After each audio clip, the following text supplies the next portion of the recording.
Alright, well, my editing skills are crap, but can the same thing be said about Rogue One, a Star Wars story? Stick around and find out.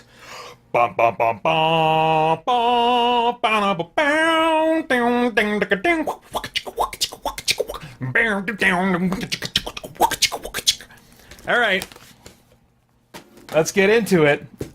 First off, I'm Peter Franson from christiangeekcentral.com and Spirit Blade Productions. This is my uncut review of Rogue One, a Star Wars story. The synopsis on IMDb reads, "The rebellion makes a risky move to steal the plans for the Death Star, setting up the epic saga to follow." Yep, a whole lot of setup in this movie, and a whole lot of dependency on being familiar with Star Wars and loving Star Wars. Apart from that basic synopsis there, you know, there's a little girl who her dad works on the Death Star. She gets older, ends up joining the effort to find its weaknesses and deliver that information to the rebels so that Luke, you know, Luke isn't in this movie, but, you know, so that, as we know in Episode 4, Luke can know where to shoot his lasers. Let me tell you where I'm at and why not to listen to me, maybe. I'm basically just here to take part in this conversation. You know, it's a big event for a Star Wars movie to come out. I am assuming that no one is going to watch this video to help them decide whether or not to see this movie. I think people are either going to not care about Star Wars and they're just like, oh, okay, if my friends are going, I'll go, you know, or not. Or they care about Star Wars and they're like, yes, I want to see a new Star Wars movie. So I think that's the deciding factor. So I'm just here to basically, I don't want to poop on anybody's parade. Obviously, as you can tell from my tone, I did not enjoy this movie. I'm just here to be a part of the conversation, maybe offer some thoughts that you'll hopefully find interesting. I'm not trying to persuade you or anything like that. You will very likely disagree with me, and that's fine. I don't think anyone is stupid or deficient in any way for liking this movie, and I think it's great if you enjoyed it. I'll just try to tell you where I'm coming from so you know why I didn't. So first off, regarding like the story and the script, the pacing, the tone is pretty serious with some humor. I tend to like things that are more serious in my fiction. There's nothing cute like Ewoks or Gungans, you know, cute. And I really love this more consistently serious tone of the recent Star Wars movies, starting with Force Awakens and then continuing with this one. And so I hope that continues. My wife, as we were driving away and I asked her thoughts, I was very careful. I was like, I want to hear your thoughts, and I gave her just a deadpan, hey, I want to hear your thoughts on this movie. What did you think of this? Before injecting any of my own, I did not want to influence her thoughts in any way, and I was surprised at how much we agreed, and also some of the differences we had. One thing she said that we both agreed on was, you better be a Star Wars fan if you're going to see this movie. Now, the reason she said it is different from me. She said it for plot reasons. Like, it felt like for her, she was kind of thrown into this world and this story, and she hadn't seen, you know, the Episode 4 in a long time, you know, and so she didn't remember all the nitty-gritty of, like, the rebellion and, like, the fact that at the end of Episode 4 they found these plans and they used them to destroy the Death Star. Spoilers! So she, you know, she remembered that they destroyed the Death Star at the end, but she just really didn't remember all the rebellion stuff, you know, and so she felt like coming in the middle of a story, and she said it very much felt like a book series, you know, or as I told her, Lucas intended this kind of serialized kind of storytelling. So you know, it'd probably be good to rewatch or be familiar with Episode 4 before you see this movie. At the same time, you're probably going to want to watch that movie if you're a Star Wars fan right after watching this one, because it leads directly into the opening moments of that one. So. Anyway, the script, it depends on you remembering the basic story of Episode 4, and again, specifically the Rebel side of that story. It also plays to and depends on nostalgia, I think, a lot. And my wife felt the same way. In fact, that was something she shared first before I mentioned it, that it really, you know, I'm lying right there. She just agreed with me. And it was borne out in some of her comments, because we saw like the costuming and stuff. I'll get to like the visuals. Let me circle back to that. But But yeah, she definitely felt like her nostalgia aided her enjoyment of this movie. And I'll get to specifics on that in a minute when I talk about the visual look of the movie. I love sci-fi and fantasy, but Star Wars holds no special place in my heart. So it was cool when I first saw it as a kid and growing up with it because it was unlike anything I'd seen. But now it has inspired so much creativity in the worlds of sci-fi and fantasy and in those genres and their appearances in TV and movies and stuff that really I can find that kind of crazy mashup of genres and trapping sci-fi mixed with fantasy. I can find that elsewhere and done more to my liking, so I don't need Star Wars for that anymore. And the classic Star Wars movies for me just don't hold up for me in terms of acting and character development, which are really important things for me in fiction these days. I really value good performances from the actors and good, not just good, but I guess like relatable performances, and performances with some subtext, and character development is really important to me. I don't really get engaged in stories that are just about like what's happening and the problem that people are trying to solve. I care about how they feel about that problem, how solving it will affect their life or improve it, or how not solving it will make their life a living hell or whatever. It's important for me to care about the characters. Otherwise, I'm just not engaged. And it's really not something that Star Wars has been primarily about ever. So that didn't surprise me going in, but I was kind of hoping that there would be more, since they seem to be going for a more grounded, serious tone. I was like, well, this thing has like close to 2 hour and 20-minute runtime. Maybe they're giving it some breathing room to get into characters a little bit more and how they feel and think about things and what motivates them. And I really didn't feel like they did that in this movie. I want to be clear that I have no particular hatred or dislike of Star Wars. I loved Star Wars Knights of the Old Republic.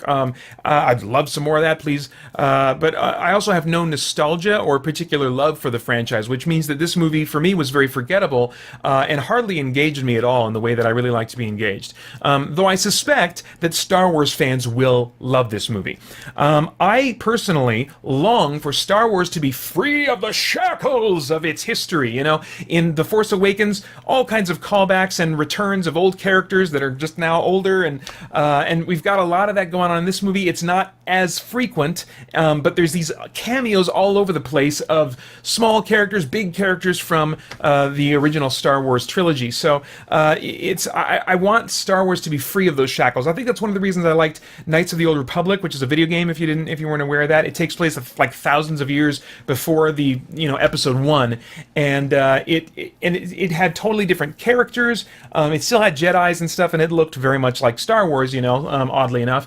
But it allowed them to have a different tone if they wanted to have a different tone, and just do totally different things and tell a different type of story with totally different characters in the same universe, with still lightsabers and force powers and roguish thieves and all that kind of stuff. So I like all that stuff. I would just love to see all of that stuff with brand new characters, not a trace. Like after this episode, let's see, 1, 2, 3, 4, 5, 6, 7, 8, 9. After episode 9, I want them to leap the timeline forward 1,000 years so that we don't have to have any references to previous Star Wars stuff, any dependency on nostalgia. It's just about telling new stories in new ways with a new feel and a new tone if they want. I just free Star Wars from its shackles, that's my personal desire for the series. But I know that that's not going to serve them well, especially right now. It may never serve them well. Right now, I think they need to play to nostalgia as they re-engage audiences with Star Wars. General audiences, I mean, let's see here. I would even like blasphemy, to see them remake the classic trilogy. Okay, if you want to tell that story again, fine, let's tell that story again. If that really is Star Wars, the story of the Skywalker family, fine, let's remake all of them without Lucas involved, with these great new directors, and allow it to have a totally different tone or something like that. So anyway, all that to say, that's kind of where I'm coming from. I know this isn't strictly, me talking about doing a review of Rogue One, but I feel like I have to share where I'm at with Star Wars in general in order for my comments on Rogue One to make the most sense to you. There is I won't spoil any details about it, but there's an awesome Darth Vader scene in this that made me want to shout, "Yes! Remake the classic trilogy with this kind of Darth Vader action! Yes! Yes!" So yeah, I would love to see that happen, but it won't, and that's fine. But even though my wife laughed and shook her head at the classic 77 era helmets that they brought back for this movie, which makes sense because again it takes place right parallel in the middle of episode 4 kind of, or right before I guess episode 4. She confessed that she wouldn't have enjoyed this movie as much if they didn't have those old school trappings, like these pins that the admirals or generals or whatever the crap they are wear that like have no discernible difference. Like there were two figures, she said, that she saw, one that was reporting to the other, and they both had the exact same set of pins. She was like, okay, so wait, do you have to look really close to see the difference in rank that's being indicated there, or what the crap, So anyway, nostalgia, she confessed, significantly aided her enjoyment. The main character, Jin, is barely interesting to me. There was some father-daughter elements that, I always connect with, like, familial relationships, especially father-son stuff, but I like father-daughter stuff, too, so there's a little bit of that, and that engaged me in those moments, but it was very brief, very fleeting, and she was just not really interesting to me for most of the movie. Almost everyone else I felt like was a blank slate or just kind of a one-note character, You've got, like, the disagreeable sidekick. It's not that they don't have character, that they don't have personality. They do, but it's just like this kind of almost a one-note kind of personality with very little and sometimes no character development among them. The disagreeable sidekick, you've got the wise old kung fu master, the regretful father, etc., etc. All these kind of like people that are basically like, okay, I've seen that kind of character before, and I know what that kind of character is, and that's all they were to me. It's just like characters. They weren't any deeper than that. They weren't closer to people that I could relate to, or motivations that I could relate to. The main villain is basically just ambitious middle management. I was really hoping for something more charismatic or psychologically interesting or disturbing or intimidating about him, but he basically came across to me as just like ambitious middle management, which was, that was a bummer. So yeah, as I said before, I hoped for more character and motivations to be explored with this one, given its runtime, but oh well. The cast is all fine, very little character material to work with, I felt, so I won't really comment on them, but I thought they all did a fine job. Okay, let's talk about the visuals. Here it comes. Grand Moff Tarkin. Is that his name? Grand Moff Tarkin? See, if I said that wrong, then I get some credit. If not, I didn't lose any because, as I said, I'm not a big Star Wars fan. But I think that's the guy's name. The skinny guy from Episode 4 who gets blown up along with the Death Star. That actor, I imagine, is dead by now. He was old in Episode 4 when it came out in, 77, I think that was? But they wanted to bring that character back. And not just in a little cameo, he's the authority, he's the superior to the main villain of Rogue One. What I wish they would have done is have him be somewhere else and the main villain reporting to him via like hologram transmission. So you could fuzz things up a little bit with static. And then I think it would have been like, dang, that's amazing what they just did. That's amazing. I cannot tell that that's fake or whatever. Like, if they would have just fuzzed up the visuals a little bit. But instead, they had this dude in the room, like a video game character walking around. Now, I gotta say, I am cursed. My eye is cursed that I'm just able to pick out CG, particularly when it's biological creatures or people being portrayed. If it's a car, you can maybe fool me. But for some reason, my eyes are cursed. If it is like an animal walking around or a person talking, or especially people and their faces, I'm just cursed. I wish I wasn't, but that's where I'm at. My wife, the whole time, she didn't know that Grand Moff Tarkin was digital. I asked her about it afterwards. There was another character that was digital that I won't spoil, that was a resurrection of an Episode 4 character. And she was like, oh, well, that had to be, did they recast? She asked me, did they recast, or was that a digital recreation or something like that? I was like, that's digital. I said, did you notice Grand Moff Tarkin, who was in a ton of scenes throughout the movie? And she said she didn't even notice. So, awesome.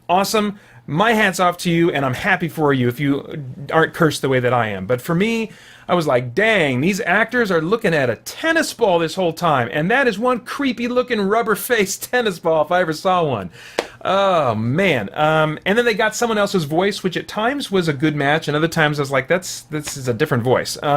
Anyway, I think they did what they could, but again, I feel like Hollywood does not have an awareness of the limitations of CG technology. The good news is, in 20 to 30 years, if I'm still alive, maybe there'll be like a remake, some kind of remaster technologically where they redo the special effects, because in 10, 15 years they will have finally mastered this, and we'll be able to go back and, watch this movie without, and you're just wondering, wow, they brought that actor back from the dead, that's amazing. Or we'll be able to watch the second and third Matrix trilogy and be like, wow, I'm not watching Toy Story anymore. Did I say the second and third Matrix trilogy? I wish there was more than one Matrix trilogy. Anyway. All right, let me try to wind this whole thing down. The rest of the visuals included great effects and practical explosions that were mixed with kind of old-timey style laser blasts still. So the whole movie was this weird blend of like modern filmmaking sensibilities, techniques, and technology with like old, cheap sci-fi 70s aesthetic. Nostalgia may help you, though. I think it did in the case of my wife, so I think that's going to help a lot of people. I don't always talk about the music. I want to comment on it this time. It wasn't by John Williams. Michael Giacchino, I don't know how to pronounce his name, but he did the score on this one, and it felt a lot like a 70s Star Wars score. The Force Awakens did not feel to me largely like a 70s Star Wars score. It was like, oh cool, they're doing some modern scoring here.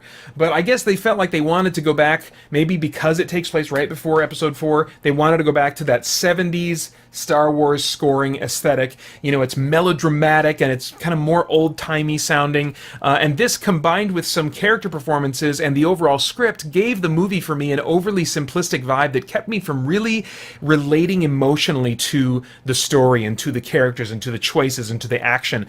For me, being true to the classic music aesthetic here also meant using a musical aesthetic that distracted me from engaging with the story. But again, I think nostalgia may help you here, because it definitely gives some of those Star Wars feels. If you're looking for Star Wars feels, you are going to get feels in this movie, I think.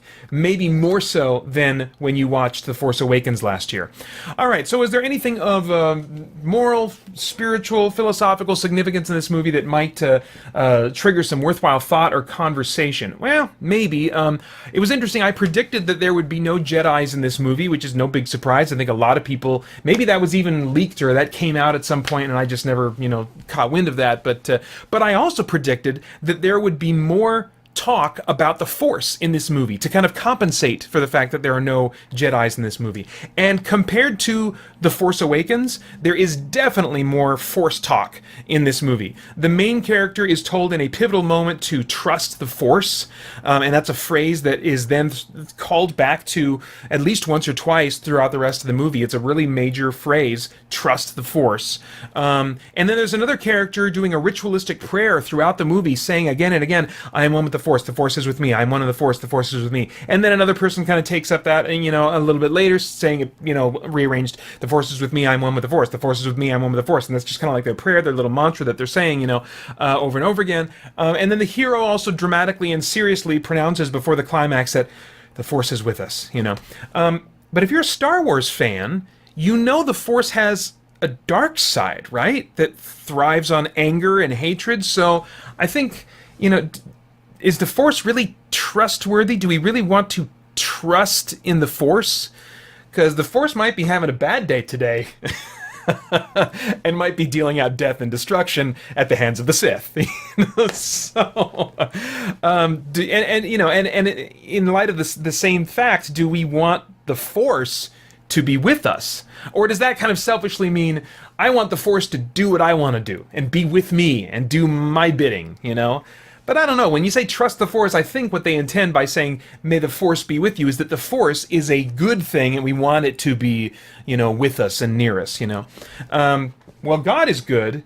God has no evil in him, but the Force has this whole dark side, which I understand is completely equal to the light side, which is never called good. We don't. There's no good and evil, I guess, in the Star Wars universe. There's just light and dark, whatever the crap that means. And what we're striving for, according to the other parts of the trilogy, is some kind of balance. So it's actually ideal for, if you have a room full of 10 people, for 5 of them to be brutally tortured and 5 of them to just have wonderful lives. That's what this Force, I guess, is striving for. So, hey, trust in the Force, kids. Good things coming. Likewise, a character mourns the fact that he didn't listen to his heart as he had been advised. But our hearts, the people we are on the inside, have a dark side too. So again, we have to ask, how do we know when to listen to our hearts? Especially if by hearts we're talking about feelings, internal feelings, subjective feelings and emotions.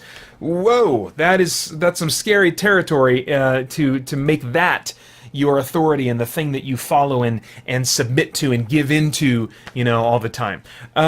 Philosophically, the Star Wars universe has never been strong in its internal logic, and this movie is no exception. But I think when we choose to place our trust in something or someone, we ought to ask first if that thing or person is trustworthy, or does it, like we all do, have a dark side that could do us some harm. All right, well, I have no idea what your tastes in movies are or what your taste in Star Wars is, so I'm not talking to you right now, but if I were a time traveler, I'd go back in time and say, Peter, hey, skip this one. You are not the audience. Go fire up some Farscape or Battlestar Galactica, or better yet, if you're in a Star Warsy kind of mood by chance, go fire up Star Wars Knights of the Old Republic and play through that again. This is not the Star Wars experience that you're looking for. Right? You got to put in some kind of little gimmicky pun or joke or whatever the crap. All right. I'm just trying to do this YouTube thing, guys. Trying to get them clicks. This one's rated PG-13 for extended sequences of sci-fi violence and action. That's it. Those are my thoughts. I'd love to get yours in the comments below. We've got a big sale at spiritblade.com going on until end of day this Sunday, December 18th. So if you want to support this channel, that's a great way to do that. You can go over to spiritblade.com and see what we have for you there. And then I hope you visit us sometime at christiangeekcentral.com and join us there as you can't see, but I'm getting the button ready. Let's continue to geek out and seek the truth. Merry Christmas.